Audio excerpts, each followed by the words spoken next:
তো চলে এসেছি বার্থডের সেকেন্ড পর্ব নিয়ে। 6টার সময় কেক আনা হয়েছে, আর যেহেতু 6টার সময় অফিস থেকে ফেরার পরে একটু হালকা খিদে পায়, তাই একটু ট্যাকোস বানিয়ে নিয়েছিলাম।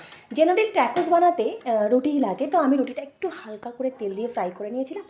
আর এই চিকেনের এই প্রিপারেশনটা আমি বিকেলেই করে রেখে গিয়েছিলাম, তাই জন্য এটাকে দিয়ে ট্যাকোসের ভেতরে একটু চিজ স্লাইস দিয়ে ট্যাকোসের মতো শেপ করে একটা হালকা মতো স্ন্যাক্স বানিয়েছি। বেশিক্ষণ না, 5 মিনিট লেগেছে এই ট্যাকোস বানাতে। তো ট্যাকোস তো রেডি। এইবার কেকটা খোলা হয়েছে, এটা একটা বাটারস্কচ কেক। তো কেকটা খোলা হয়েছে, এবার কেক কাটা হবে। কেকটাকে সাজানো হয়ে গেছে, কেক কাটা হবে। To you, happy birthday to you, happy birthday dear Baban, happy birthday to you, clap clap.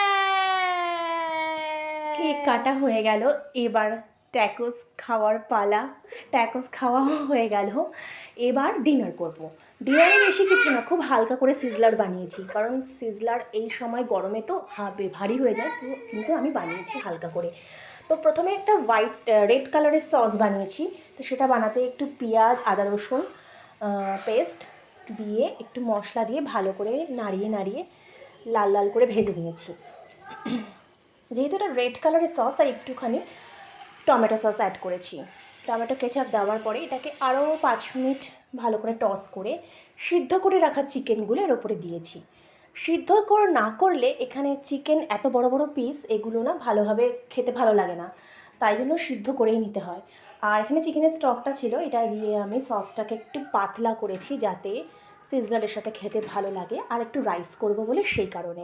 একটা হোয়াইট সস বানিয়েছি দুধ, কর্নফ্লাওয়ার, গোলমরিচ গুঁড়ো, নুন আর চিনি দিয়ে।